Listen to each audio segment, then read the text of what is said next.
Hello बच्चा लोग, welcome to IT academy. और मैं आपका biology teacher Nagendra Sahu. I hope सभी अच्छे से होंगे। और 12th का खास वेलकम, बिकॉज हमारा जो एक चैप्टर चल रहा है बायोटेक्नोलॉजी, काफी टेक्निकल चैप्टर है, जहां पर बहुत सारी टेक्निक्स हमें सीखने को मिली कि अगर हम माइक्रोब्स का यूज करते हैं इंडस्ट्रियल लेवल पे तो एक अच्छी जगह हम अपनी मुकाम बना सकते हैं। तो जो स्टूडेंट्स आफ्टर 12 बायोटेक्नोलॉजी स्ट्रीम चुनना चाह रहे हैं उनके लिए ये चैप्टर बहुत ज्यादा इंपॉर्टेंट है। तो आपको बायोटेक्नोलॉजी का बेस्ट लेक्चर इस आरटी एकेडमी पे मिलेगा, जहां पर अदर सब्जेक्ट की बेस्ट फैकल्टी के थ्रू लेक्चर्स आपको दिए जाते हैं। तो स्टूडेंट्स चलिए स्टार्ट करते हैं आज का टॉपिक बायोटेक्नोलॉजी। और उस टेक्नोलॉजी में आज हम क्लोनिंग वेक्टर के बारे में जानेंगे। शायद आपको याद हो हमारा लास्ट वीडियो बेस्ड था रेस्ट्रिक्शन एंडोन्यूक्लियस एंजाइम पे, याद होगा क्योंकि पढ़े थे आप। तो लास्ट जो हमारा टॉपिक था वो टॉपिक हमारा रेस्ट्रिक्शन एंडोन्यूक्लियस पे था। आखिर वो रेस्ट्रिक्शन क्या था भाई? देखिए, जब हम लोग बायोटेक्नोलॉजी चैप्टर पढ़ने जा रहे थे तो हमने आपको टूल्स के बारे में बताया था। देखिए, बायोटेक्नोलॉजी तुम समझ गए थे कि बायोटेक्नोलॉजी है क्या। बायोटेक्नोलॉजी एक ऐसी टेक्नोलॉजी है जहां पर हमने यूज किया है माइक्रोब्स को मैनकाइंड के लिए। हमने या तो केमिकल्स बनाए तो केमिकल इंजीनियरिंग हो गई, हमने अगर जेनेटिक मॉडिफाइड ऑर्गेनिज्म बनाए तो जेनेटिक इंजीनियरिंग हो गई। फिर उस जेनेटिक इंजीनियरिंग में हमने रिकॉम्बिनेंट डीएनए टेक्नोलॉजी के बारे में जाना था, जहां पर एक डीएनए से यानी डिजायर्ड डीएनए को वेक्टर डीएनए में ऐड करना था, वो हमने किया। लेकिन इस सब चीज को करने के लिए हमें जरूरत पड़ेगी टूल्स की। और वो जो टूल्स है वो टूल्स हमारे बहुत सारे थे जो मैंने बताए थे आपको, sequentially, restriction enzyme, desired DNA, ligases, vector, competent host, ये सारी चीजें थी। हम उन्हीं टूल्स के एक एक टूल को आपको एक्सप्लेन कर रहे हैं। लास्ट वीडियो में हमने रेस्ट्रिक्शन एंडोन्यूक्लियस के बारे में जाना था एंड आज हम जानने जा रहे हैं क्लोनिंग वेक्टर के बारे में। आखिर क्लोनिंग वेक्टर होता क्या है? तो भाई क्लोनिंग वेक्टर क्या होता है? माय डियर स्टूडेंट्स, वेक्टर को हमेशा ये बोला गया है एक तरीके के ये वाहक है। जैसे मॉस्किटो मलेरिया डिसीज फैलाता है, ओके। मलेरिया को फैलाने वाले जो मॉस्किटो भाई साहब हैं, ये जगह जगह पर बीमारी फैला रहे हैं। तो जो अपनी बॉडी के अंदर बीमारी फैलाने वाले पार्टिकल्स को रखे हुए हैं वो हो गया हमारा वेक्टर। इसी को हम कैरियर भी कह सकते हैं। तो वेक्टर का मतलब है जिस डीएनए में हम अपना डिजायर्ड डीएनए ऐड करेंगे, जिस डीएनए में हम अपना डिजायर्ड डीएनए ऐड करेंगे उसे हम बोलते हैं क्लोनिंग वेक्टर। ये हो गया क्लोनिंग वेक्टर और ये हमारा डिजायर्ड डीएनए। हम आज इस वेक्टर के बारे में जानने जा रहे हैं कि आखिर इस वेक्टर में क्या क्या फीचर्स होते हैं। चलिए समझते हैं वेक्टर की कहानी मेरे जुबानी। क्लोनिंग वेक्टर सेकंड हमारा हेडिंग थी क्लोनिंग वेक्टर। फर्स्ट हमने एंजाइम के बारे में पढ़ा था लास्ट वीडियो में। जो भी स्टूडेंट्स होंगे, एंजाइम के बारे में हमने जाना था, कैसे किस एंजाइम से डीएनए को कट किया जाता है, किस एंजाइम से डीएनए को ऐड किया जाता है, जोड़ा जाता है, आरडीएनए बनाया जाता है। आज हम पढ़ने जा रहे हैं क्लोनिंग वेक्टर के बारे में। तो क्लोनिंग वेक्टर क्या है? It is a DNA molecule that can carry a foreign DNA, जैसे कि मैंने बोला आपसे, DNA segment and replicate inside the host cell. Inside the host, host हमारा क्या है? बैक्टीरिया। अब इसके बारे में भी टॉपिक आएगा जब हम पढ़ेंगे कॉम्पिटेंट होस्ट, हमारा फोर्थ कंपोनेंट। तो it is a molecule, okay. ये एक मॉलिक्यूल है डीएनए का, खासकर हम प्लाज्मिड यूज करते हैं। अभी बताएंगे कौन कौन से वेक्टर हम यूज कर सकते हैं। तो अभी तो ये बात समझ में आती है कि वेक्टर वो चीज है, वो डीएनए है जो हमारे डिजायर्ड डीएनए को अपने साथ जोड़ेगा और रेप्लिकेट करेगा। अब भाई मेरे 12th वालों, अगर तुम्हें रेप्लिकेट का मतलब बताना पड़ता है तो बेकार हो जाएगा। फिर भी एक डीएनए से दो डीएनए जब कॉपी करता है, पैरेंट डीएनए से टू डॉटर डीएनए जब कॉपी बनकर के बनते हैं, उस डीएनए को हम, उस बनने के प्रोसेस को हम रेप्लिकेशन कहते हैं। दो तरीके के हम यहाँ पर एग्जाम्पल दिखा रहे हैं आपको, प्लाज्मिड्स और बैक्टीरियोफेज। बैक्टीरियोफेज क्या होता है देख लीजिए। बैक्टीरियोफेज एक वायरस की कैटेगरी है। ये वायरस बैक्टीरिया पर अटैक करता है, इसलिए इसको बैक्टीरियोफेज वायरस कहते हैं। इसका शिकार केवल बैक्टीरिया है। ये कहता है कि बैक्टीरिया के बॉडी में जाएंगे, बैक्टीरिया के बॉडी में डीएनए डालेगा और ढेर सारे बैक्टीरिया बनाएगा, वायरस बना देगा। और वायरस बना करके सेल रप्चर कर जाएगी, सारे वायरस बाहर आ जाएंगे। ये है हमारे बैक्टीरियोफेजेस। प्लाज्मिड्स क्या है? प्लाज्मिड चलिए देखते हैं ये टॉपिक को। तो अभी हमारी बात समझ में आती है कि क्लोनिंग वेक्टर वो वेक्टर है, वो डीएनए है जहां पर हमारा फॉरेन डीएनए या डिजायर्ड डीएनए ऐड होगा। दो चीजें हमने ली, प्लाज्मिड एंड बैक्टीरियोफेजेस। प्लाज्मिड की बात करते हैं तो plasmids are autonomously replicating circular extra chromosomal DNA. अच्छी खासी लंबी definition. Autonomously replicating circular extra chromosomal DNA क्या मतलब है? देखिए आप देख रहे हैं ये बैक्टीरिया है और इस बैक्टीरिया में आप देख रहे हैं कि इसे ये थोड़ा सा कॉइल्ड है डीएनए, लेकिन ये डीएनए स्फेरिकल शेप में है, देखिए सर्कुलर शेप में, सॉरी ये सर्कुलर शेप में, ये भी सर्कुलर शेप में, ये भी सर्कुलर शेप में। तो ये जो सर्कुलर शेप में है ये हमारा है क्या? प्लाज्मिड है। ये भी डीएनए, लेकिन ये डीएनए जेनेटिक मटेरियल नहीं रखता है। ये डीएनए एक खास रेसिस्टेंस पावर देता है, इसको रेसिस्टेंस पावर देता है, एक खास रेसिस्टेंस पावर। ओके, तो हमने बैक्टीरिया में आप डेफिनेशन ये भी बोल सकते हैं एक्स्ट्रा क्रोमोसोमल मटेरियल है। एक्स्ट्रा क्रोमोसोमल मटेरियल है जिसे हम क्या कह रहे हैं? प्लाज्मिड। तो दिमाग में अच्छे से डाल लीजिए, बहुत जगह हम इस प्लाज्मिड का यूज करेंगे। इसी प्लाज्मिड में हम अपना डिजायर्ड डीएनए जोड़ेंगे। ऐसे रेड वाला अगर मेरा डिजायर्ड डीएनए है तो ऐसे हम डिजायर्ड डीएनए को ऐड करेंगे। ये हमारा डिजायर्ड डीएनए यही पर ऐड होगा। तो ये जो पूरा डीएनए बन जाएगा इसी को हम रिकॉम्बिनेंट डीएनए कहेंगे। ये जो पूरा डीएनए मिल रहा है वेक्टर का और डिजायर्ड का, इसे हम बोलेंगे क्या?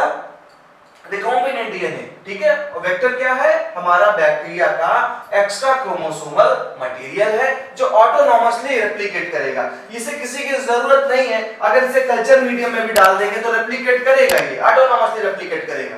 सम प्लाज्मिड्स हैव 1 और 2 कॉपीज पर सेल। कह रहा कुछ प्लाज्मिड्स एक ही से दो ही कॉपी अपने बनाते हैं, एक ही से दो प्लाज्मिड पाए जा रहे हैं। अदर हैव 15 to 100 कॉपीज पर सेल। कह रहे कुछ ऐसे प्लाज्मिड हैं जो किसी सेल में एक से दो ही कॉपी पाए जाएंगे, लेकिन ऐसे बहुत सारे प्लाज्मिड हैं जो 15 से 100 कॉपीज होती है एक बैक्टीरिया के अंदर। बड़ी बात है, 15 से 100 टाइप के 100 नंबर ऑफ प्लाज्मिड्स मौजूद होते हैं। दूसरा हमारा वेक्टर यूज किया जाता है बैक्टीरियोफेजेस। हाई नंबर पर cell have very high copies number of their genome within the bacterial cell. एक बैक्टीरियोफेज वायरस को भी हम एज अ वेक्टर यूज कर सकते हैं, क्योंकि ये भी क्या करता है? चीजों को एक जगह से दूसरी जगह ट्रांसफर कर रहा है। तो हम इसके डीएनए से, इसके डीएनए या फिर इसके आरएनए, कुछ भी हो सकता है वायरस में, को यूज कर सकते हैं। तो जो सबसे ज्यादा लेकिन यूज करने वाला जो हमारे पास वेक्टर है वो हमारा प्लाज्मिड है। और इस प्लाज्मिड पे, ये तो एक नेचुरल प्लाज्मिड है जो बैक्टीरिया में पाया जा रहा है, अभी एक आर्टिफिशियल प्लाज्मिड बनाया गया है।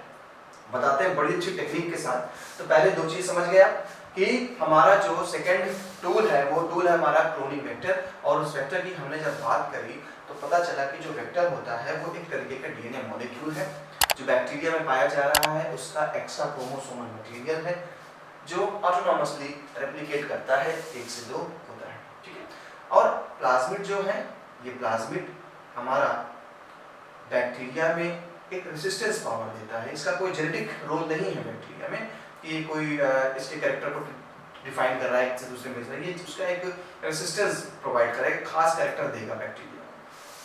सेकंड हमने जो वेक्टर यूज किया है वो हमारा है बैक्टीरियोफेजेस। एक ऐसा वायरस जो बैक्टीरिया पे अटैक करता है, इसलिए हमने इसको भी एज अ प्लाज्मिड यूज किया। लेकिन जैसा कि मैंने कहा सबसे ज्यादा जो यूज किया गया वेक्टर है वो हमारा प्लाज्मिड होता है। चलिए आगे चलते हैं, अब प्लाज्मिड के डेप्थ पे चलते हैं। कोई भी प्लाज्मिड हो उस प्लाज्मिड के क्या फीचर्स होने चाहिए। ठीक है, देखिए अब हम बैक्टीरियोफेज से कोने कर देंगे, क्योंकि सबसे ज्यादा जो यूज करने वाला बायोटेक्नोलॉजी में जो यूज हो रहा है वो हमारा प्लाज्मिड है। अब प्लाज्मिड आपको बार बार ना बताना पड़े, प्लाज्मिड बता दिया ना आपको कि प्लाज्मिड क्या है, एक्स्ट्रा क्रोमोसोमल मटेरियल। जब भी प्लाज्मिड बोलूं बैक्टीरिया का डीएनए मन में चिंतन कर लो, बैक्टीरिया का डीएनए जो स्फेरिकल शेप में है। क्या क्या फीचर होने चाहिए एक वेक्टर में, एक वेक्टर है उसमें क्या क्या कैरेक्टरिस्टिक्स होने चाहिए। चलिए समझते हैं क्या क्या कैरेक्टरिस्टिक्स होने चाहिए। पहली बात, feature required for cloning vector, बहुत ज्यादा या बड़ा एक फंडा बताने वाला हूं अभी आपको मैं, उस फंडे को दिमाग में रखिएगा थोड़ा। सबसे पहली बात तो किसी भी वेक्टर में ओरिजिन ऑफ रेप्लिकेशन होना चाहिए, यानी उरी होना चाहिए। तो उरी मूवी याद कर ली होगी आपने, उसी से याद कर ले उरी।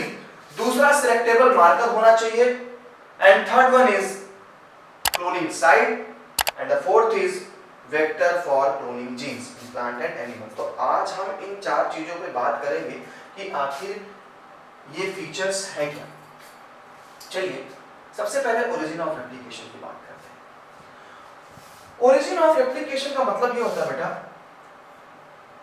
कि प्लाज्मिड का वो जगह जहां पर डीएनए रेप्लिकेशन स्टार्ट करता है, यानी प्लाज्मिड जिस जगह से रेप्लिकेशन स्टार्ट करता है, एक डीएनए से खुलना चालू हुआ और एक डीएनए से दो डीएनए जहां बनना स्टार्ट हो रहे हैं, जिस जगह पे क्वालिंग रेप्लिकेट कर रही है उस प्लेस को हम पूरी बोलेंगे, यानी ओरिजिन ऑफ रेप्लिकेशन। ये बात समझ में आई? क्या बोलेंगे?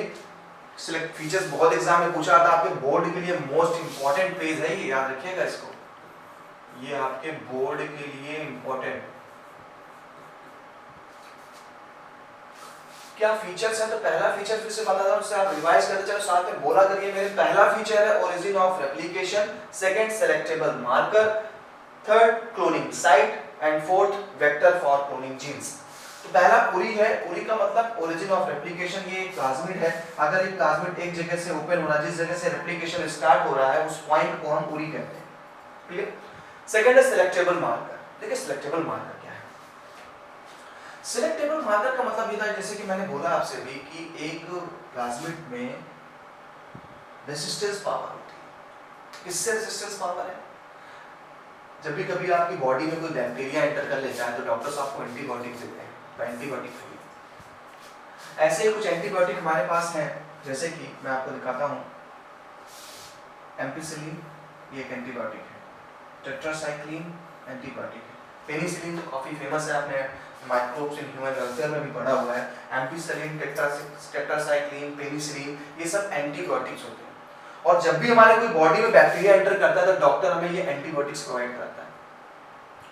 अब एंटीबायोटिक प्रोवाइड करा रहा, समझिएगा, अगर बैक्टीरिया के पास, हालांकि बैक्टीरिया के पास बेसिकली एक ही एंटीबायोटिक रेजिस्टेंस जीन होता है, एक ही एंटीबायोटिक रेजिस्टेंस जीन और मैक्सिमम दो। तो बैक्टीरिया के पास सपोज अगर, अब इसको फोकस करिएगा, मैं इरेज कर दूंगा अभी सिर्फ ये, अगर आपको बैक्टीरिया को एंटर कर जाता है, डिजीज कॉजिंग बैक्टीरिया, और आपने उस बैक्टीरिया को मारने के लिए एम्पिसिलिन नाम की एंटीबायोटिक खाई, लेकिन उस बैक्टीरिया के पास अगर एम्पिसिलिन रेसिस्टेंट जीन है तो उस बैक्टीरिया पर कोई असर नहीं पड़ेगा। यह है प्लाज्मिड का रोल। उस बैक्टीरिया पे कोई असर नहीं पड़ने वाला क्योंकि उसके पास एम्पिसिलिन रेसिस्टेंट जीन मौजूद है। बड़ी बात है। हां, अगर उस बैक्टीरिया के लिए पेनिसिलिन आपको दी जाएगी तो पेनिसिलिन नाम की कोई भी इसके पास जीन नहीं है जिससे पेनिसिलिन से बच सके, ऐसी कंडीशन पे हमारा ये बैक्टीरिया मारा जाएगा। आगे बात समझ में? तो हमने एक सिलेक्टेबल मार्कर तय किया। क्या तय किया भाई? जब हम रिकॉम्बिनेंट डीएनए बनाएंगे तो रिकॉम्बिनेंट डीएनए बनाने के लिए हमें डीएनए यहां जोड़ना पड़ेगा अपना। तो हमने सोचा कि क्यों ना हम टेट्रासाइक्लिन वाली साइड से अपना डीएनए जोड़ें। कैसे? थोड़ा सा मैं इसको अपने स्टाइल में चलता हूं। ये एक बैक्टीरिया का मैं प्लाज्मिड बना रहा हूं। ओके, ध्यान से समझिएगा भाई, ये एक बैक्टीरिया का प्लाज्मिड है और इस प्लाज्मिड में दो जगह है, एक जगह ये है और एक ये जगह है। ये दोनों जगह है, मैं लिख देता हूं, ये जो जगह है ये एम्पिसिलिन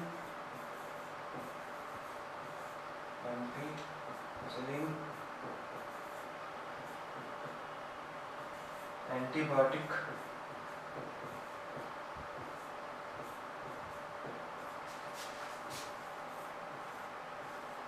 रेसिस्टेंस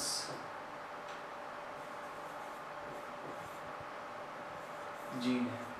यानी अगर किसी बैक्टीरिया में, चलिए मैं बैक्टीरिया भी बना दे रहा हूँ आपके लिए कि अच्छे समझ सकें आप। देखिए मैं बैक्टीरिया को ड्रॉ कर देता हूँ, थोड़ा सा रफ है पर समझने के लिए आपके बहुत है। ये बैक्टीरिया है, ये उसका प्लाज्मा है, क्लियर। और ये बैक्टीरिया का अपना खुद का डीएनए, ये प्लाज्मिड है। अभी समझ में आ रहा है अच्छे से। ये बैक्टीरिया है, ये उसका प्लाज्मिड है, और उस प्लाज्मिड में एक जगह है जहां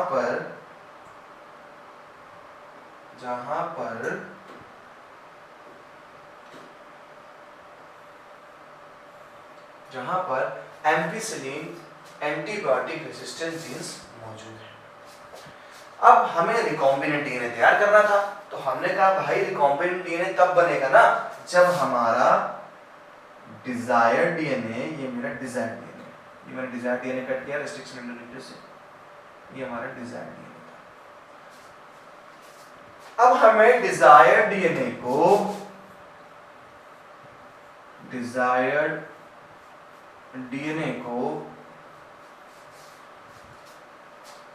प्लाज्मिड यानी वेक्टर में जोड़ना है, तभी रिकॉम्बिनेंट डीएनए बनेगा। अभी इसको जोड़ने के लिए हमें यहाँ पे इसको कट करना पड़ेगा। तो हम कहां से कह रहा कि एक सेलेक्टेबल मार्कर बनाना पड़ेगा। सेलेक्टेबल मार्कर कैसे बनेगा? हम देख रहे हैं कि इस बैक्टीरिया में ये जो जीन है, ग्रीन कलर से जो आप देख रहे हैं, ये जीन एम्पिसिलिन रेसिस्टेंट जीन है। एम्पिसिलिन रेसिस्टेंट जीन है, तो हमने दिमाग लगाया क्यों ना इस एम्पिसिलिन रेसिस्टेंट जीन के पास से अपना हम डीएनए, डिजायर्ड डीएनए को जोड़े। अब सवाल उठेगा सर इसका फायदा क्या है? तो इसका बेनिफिट ये है कि जब हम इसको जोड़ देंगे तो हम अपने बैक्टीरिया को पहचान सकते हैं कि हमारा बैक्टीरिया कौन सा है। क्योंकि आप कहीं भी एक्सपेरिमेंट कर रहे हैं, बैक्टीरिया हर जगह मौजूद है एटमॉस्फेयर में। जब बैक्टीरिया हर जगह मौजूद है तो कोई भी बैक्टीरिया आ सकता है। दूसरा, आप पता चला इस बैक्टीरिया पे एक्सपेरिमेंट कर रहे हैं और दूसरा बैक्टीरिया चला है, तो कैसे पहचानेंगे कि हमारा प्लाज्मिड किस बैक्टीरिया में है? तो सिंपल सी बात है यार, डिजायर्ड डीएनए को अगर हमने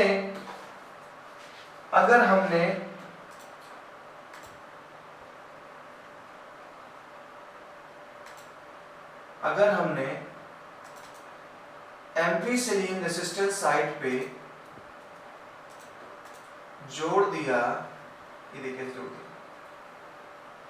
दिया हमने अपना desired DNA, and now this is recombinant DNA. और अब ये रिकॉम्बिनेंट डीएनए बन गया। क्यों? क्योंकि वेक्टर का डीएनए रिमूव किया, कट किया। किस जगह पे कट किया? जहां पर उसके अंदर पावर बन रही थी उसको एम्पिसिलिन से लड़ने की, वो जगह कट करके हमने अपना डिजायर्ड डीएनए ऐड कर दिया। अब जब डिजायर्ड डीएनए ऐड कर दिया तो आप मेरे को बताइए, अगर इस बैक्टीरिया को हम एक ऐसे मीडियम में रखें, क्योंकि जब आप एक्सपेरिमेंट करते हैं तो बहुत सारे बैक्टीरिया आ जाएंगे। ये एक पेट्री डिश है जहां पर हमने इस बैक्टीरिया को रखा हुआ है और यहाँ पर एम्पिसिलिन नाम का एंटीबायोटिक कल्चर में मौजूद है। अब आप बताइए, अगर इसको एम्पिसिलिन मेडिसिन दी जाएगी, एंटीबायोटिक दी जाएगी, तो क्या ये बैक्टीरिया जिंदा रहेगा? संभव, ये बैक्टीरिया मारा जाएगा। क्यों? क्योंकि इस बैक्टीरिया में अगर एम्पिसिलिन जीन मौजूद होता तो शायद ये एम्पिसिलिन ब्लू वाली मेडिसिन इसका कुछ ना कर पाती। लेकिन आपने अपने डिजायर्ड डीएनए को उस जगह पे जोड़ा जहां से एम्पिसिलिन जीन रेजिस्टेंस पावर बनाती। अब आपने उस जीन डीएनए को हटा ही दिया है, तो सिंपल सी बात है, वो डीएनए नहीं रहा तो वो प्रोटीन नहीं बनेगी, ना एंटीबॉडी बनेगी।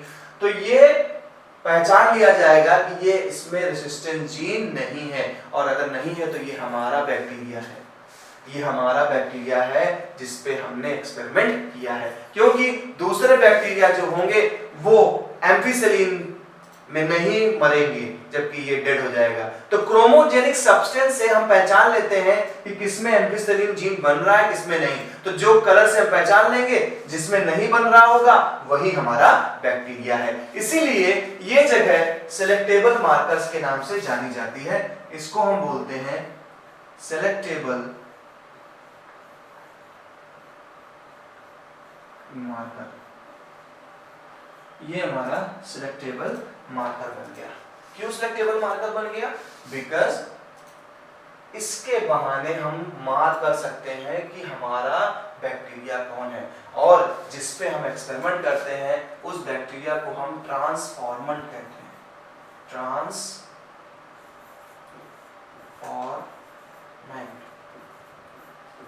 जो हमारा बैक्टीरिया होगा, जिस पे हमने अपना रिकॉम्बिनेंट डीएनए डाला हुआ है, उस बैक्टीरिया को ट्रांसफॉर्मेंट कहेंगे, और जो हमारा नहीं होगा उसे नॉन ट्रांसफॉर्मेंट कहेंगे।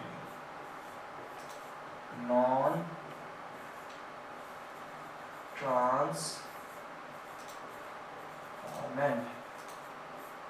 वो हमारे नॉन ट्रांसफॉर्मेंट होंगे। अभी समझ में आ गया टर्म क्या होता है सिलेक्टेबल मार्कर? तो भाई इसीलिए लेक्चर बनाए जाते हैं आपके लिए हमारे प्लेटफॉर्म पे, जिससे कि आपको चीजें सिंपल करके समझाई जाए। अभी आपके समझ में आ गया होगा कि सिलेक्टेबल मार्कर क्या है। सिलेक्टेबल मार्कर वो जगह है जहां से हम अपना डिजायर्ड डीएनए जोड़ेंगे। वो जगह है कौन सी? तो वो एंटीबायोटिक रेसिस्टेंट जीन्स होते हैं जो बैक्टीरिया को पावर प्रोवाइड करते हैं। ठीक है, चलिए आगे चलते हैं। तो हमने सिलेक्टेबल मार्कर को जान लिया था। जरा ये इरेज कर दिया जाए।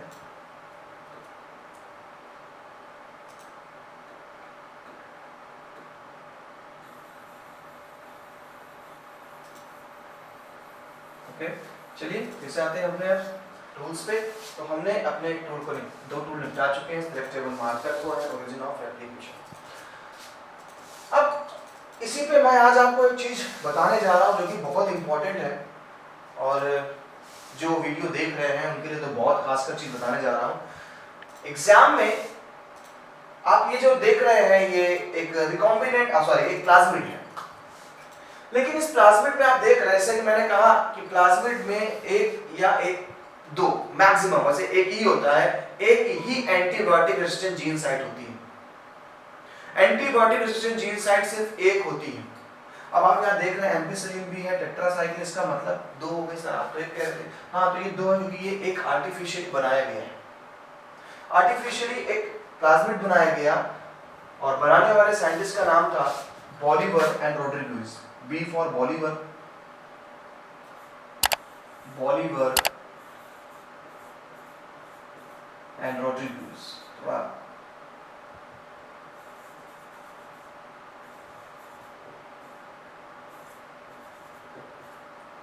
बॉलिवर और रोड्रिग्यूज ने एक आर्टिफिशियल प्लाज्मिड बनाया, और तब से इसका नाम पड़ गया PBR 322। पी से प्लाज्मिड, बी से बॉलिवर और फॉर रोड्रिग्यूज। बॉलिवर और रोड्रिग्यूज ने एक आर्टिफिशियली एक प्लाज्मिड तैयार किया, और इस प्लाज्मिड में इन्होंने कई सारे रेसिस्टेंस जीन्स को इन्होंने डाला। साथ ही साथ आप देख रहे हैं इकोआर फर्स्ट, PVU, PST, क्ला, हिंड, बाम, सॉल, ये क्या चीज है? ये रिस्ट्रिक्शन साइट्स है, जो अभी आपको मैं ही बता दे रहा हूँ।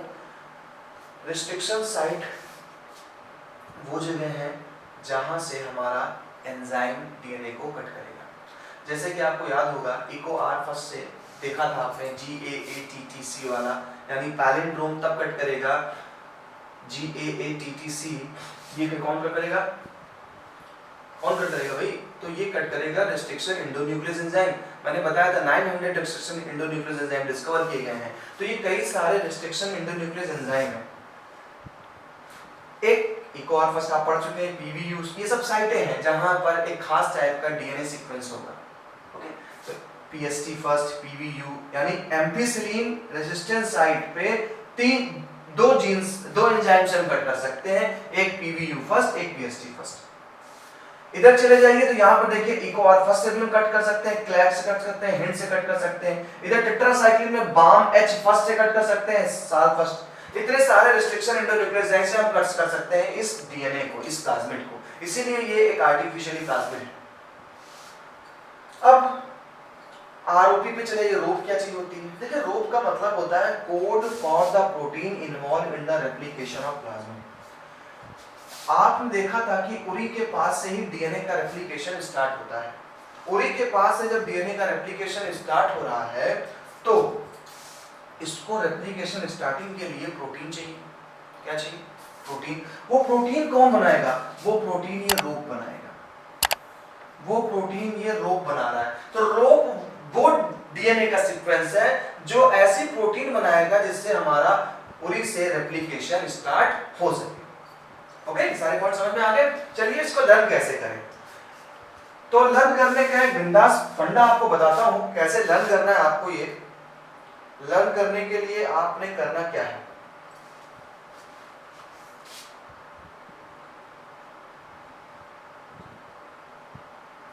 इसका मैं फंडा आपको बताता हूं।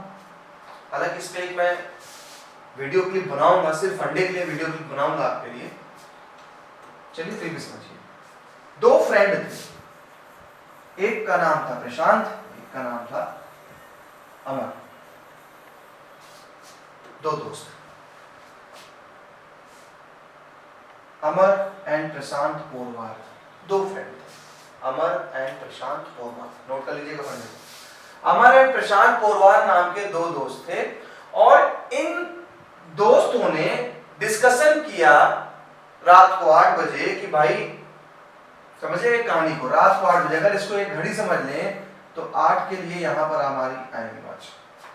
8 बजे ओरिजिन किया इन्होंने, डिस्कशन ओरिजिन किया। किसने किया? अमर एंड प्रशांत पोरवार ने। किस बारे में किया? इकोनॉमिक्स की क्लास लेनी है। इकोनॉमिक्स की क्लास लेनी है भाई। क्या ठीक है भाई, इकोनॉमिक्स की क्लास हुई पर क्लास हिंदी में थी। क्लास हिंदी में थी, मूड खराब हो गया क्या? इंग्लिश मीडियम के बच्चे, हमारे प्रशांत पोरवार, इकोनॉमिक्स की क्लास वो भी हिंदी में हो गई। कोई बात नहीं, टीचर का नाम पूछा गया। टीचर का नाम पूछा गया तो टीचर का नाम था ब्राह्मण सलमान। ब्राह्मण सलमान टीचर का नाम था। अच्छा, प्रशांत पोरवार को हिंदी क्लास हो गई तो खराब होगा, टीचर का नाम सुन के और खराब हो गया, ब्राह्मण सलमान। एंड आफ्टर दैट प्रशांत पोरवार ने फांसी लगा दी, यानी रोप से फांसी लगा दी।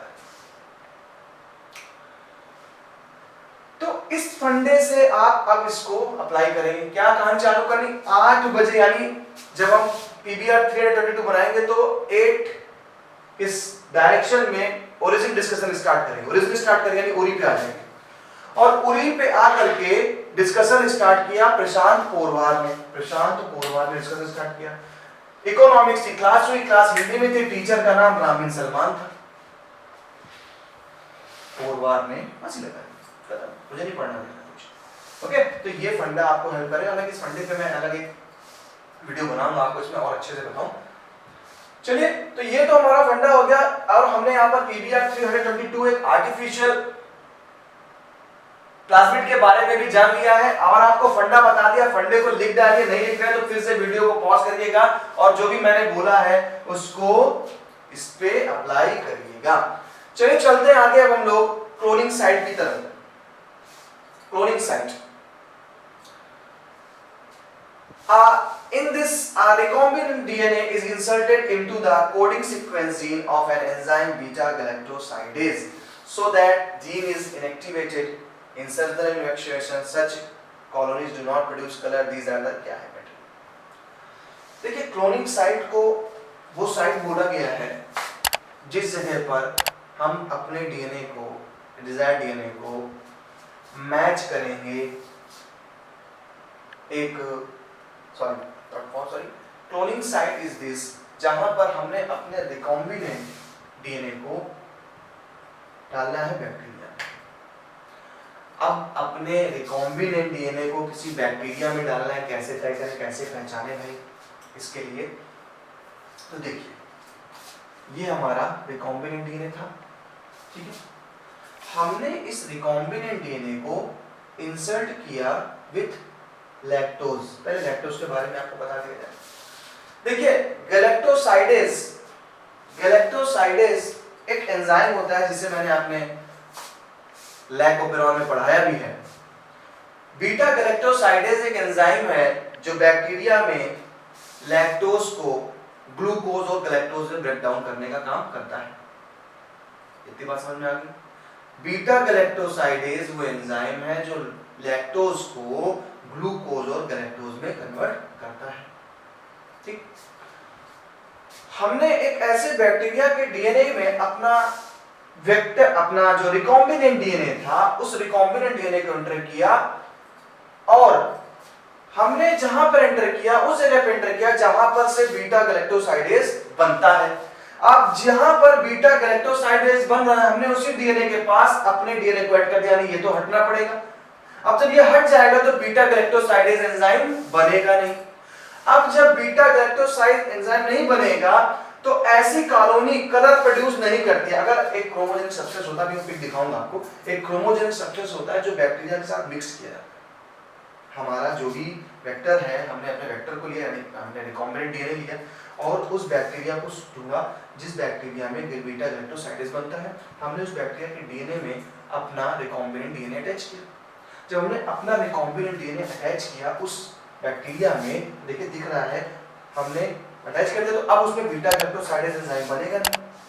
अब जब बीटा गैलेक्टोसाइडेज नहीं बनेगा तो होता क्या है, जिस भी बैक्टीरिया में बीटा गैलेक्टोसाइडेज पाया जाता है उस बैक्टीरिया में अगर क्रोमोजेनिक सब्सटेंस रखते हैं तो बैक्टीरिया ब्लू कलर शो करता है। लेकिन हमने जो बैक्टीरिया किया, हमने तो उसमें बीटा गैलेक्टोसाइडेज वाला साइड हटा दिया, तो अब उसमें एंजाइम तो बन ही नहीं रहा है। एंजाइम बनेगा नहीं तो क्रोमोजेनिक सब्सटेंस में कलर देगा नहीं।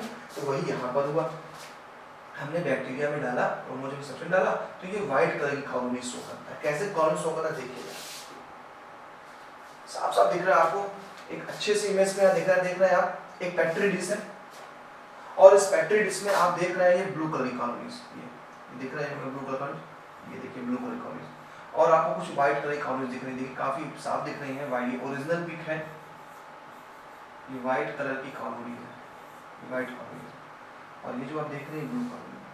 अब आप खुद समझ सकते हैं, आपने जिस बैक्टीरिया को चूज किया था, आपने जिस बैक्टीरिया को सेलेक्ट किया था, वो बैक्टीरिया इसमें कौन है, व्हाइट वाले, बिकॉज यहाँ पर बीटा गैलेक्टोसाइडेज एंजाइम नहीं बन रहा है, इसलिए ये क्रोमोजेनिक सब्सटेंस में व्हाइट कलर शो कर रहा है।